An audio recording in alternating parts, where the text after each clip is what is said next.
This is an audio-only horror story. I want you to close your eyes in. 3, 2, 1, 0. Use your imagination as you listen, and use your imagination to invoke a scene. Enjoy the ride.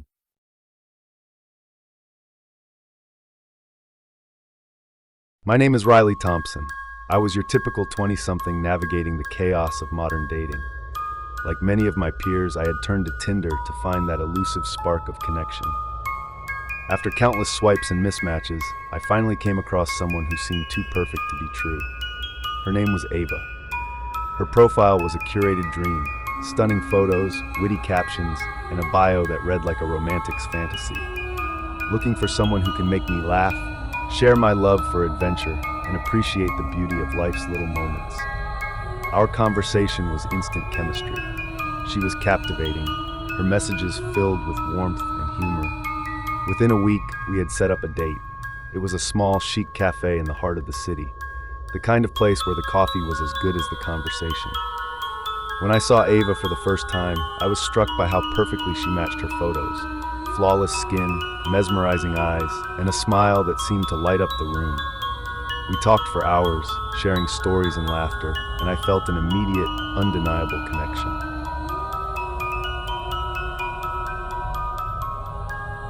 Our relationship progressed quickly. We went on several more dates, each one more enjoyable than the last. Ava was everything I had ever wanted, beautiful, intelligent, and seemingly perfect. However, as we grew closer, there were moments when she would disappear for hours or even days, only to reappear with no explanation. One evening, I asked her about it. "You seem to vanish sometimes. Is everything okay?" Ava looked at me with an enigmatic smile. "I'm just a bit of a night owl. Sometimes, I need my space." I accepted her answer, though something about it didn't sit right with me. My curiosity was piqued, but I chose to focus on the positives of our relationship.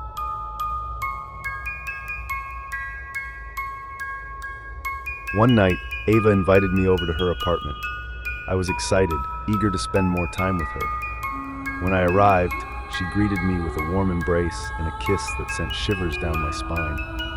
Her apartment was elegant but sparsely decorated, with an eerie stillness that I couldn't quite place. After a lovely dinner, Ava suggested we watch a movie. As we settled on the couch, I noticed an old-fashioned wooden box on a shelf across the room. It was intricately carved with symbols I didn't recognize. My curiosity got the better of me, and I asked, "What's in that box?" Ava's expression shifted to one of discomfort. "Oh, that's just some old family heirlooms. Nothing important." I let it go, but the box remained a nagging curiosity. That night, as we lay in bed, Ava's phone buzzed with a new message. I glanced at the screen and saw a single word, "soon." It struck me as odd, but when I asked Ava about it, she simply brushed it off. "It's nothing, just a spam message."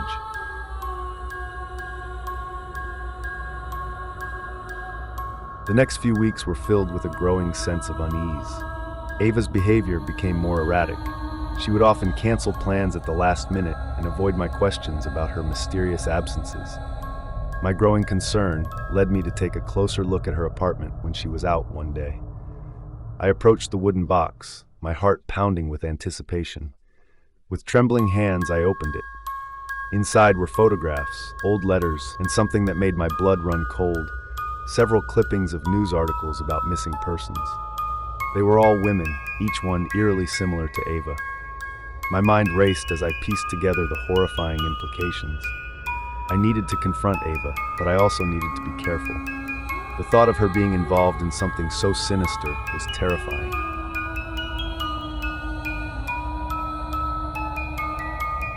I decided to approach the situation delicately. When Ava returned home, I tried to act normal, but the weight of my discovery was too heavy. That evening, as we sat in her living room, I decided to broach the subject carefully. "Ava, I found something strange in that box.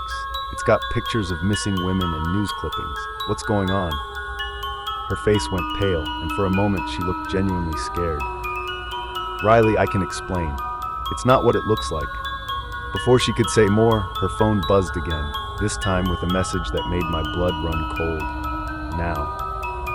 The atmosphere in the room changed. Ava's demeanor shifted from fear to something darker, more menacing. "You shouldn't have looked. Now you've seen too much." Suddenly, she lunged at me, her hands grasping for my throat. Panic surged through me as I fought back, trying to escape. I managed to break free and dash towards the door. As I fled, I heard Ava's voice behind me, pleading and angry, a mix of emotions that left me trembling.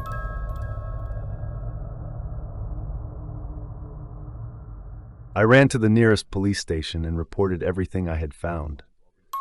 The authorities took my statement seriously, and an investigation was launched into Ava's background and apartment. What they discovered was beyond anything I could have imagined. It turned out Ava was not who she claimed to be. Her real name was Evelyn Shaw, and she had been living a double life. The missing persons clippings were part of a macabre collection, evidence of her involvement in a series of disappearances. The police found hidden compartments in her apartment containing even more disturbing evidence, including personal items of the missing women. Ava had been using her charm and beauty to lure her victims through dating apps, choosing women who resembled herself or had similar traits. Her goal was to create a perfect version of herself by literally capturing the essence of others.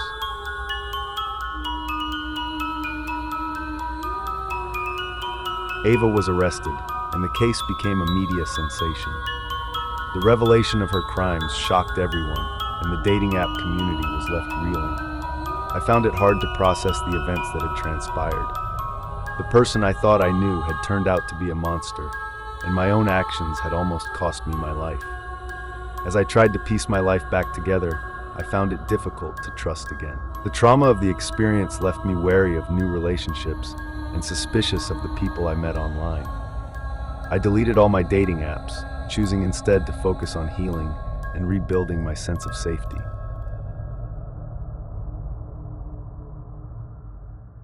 Months passed, but the memory of Ava and the horrors she had inflicted stayed with me. Every time I met someone new or saw a dating app ad, a chill ran down my spine. The world of online dating, which had once seemed so promising, now felt like a potential trap. I often wondered if there were others like Ava out there, hidden behind screens, charming and deceptive, waiting to ensnare their next victim. The experience had changed me irrevocably, and I knew that I would never view the world of dating the same way again. The perfect match that had seemed like a dream had turned into a nightmare.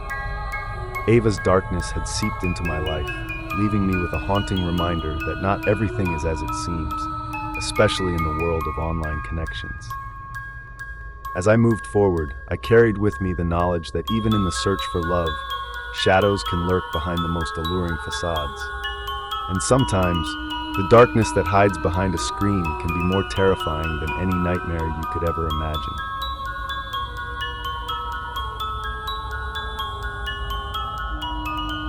As the final echoes of the tale fade into the darkness, remember this: in the shadows where fear takes root, the true horror lies not in the creatures that lurk, but in the darkness within ourselves.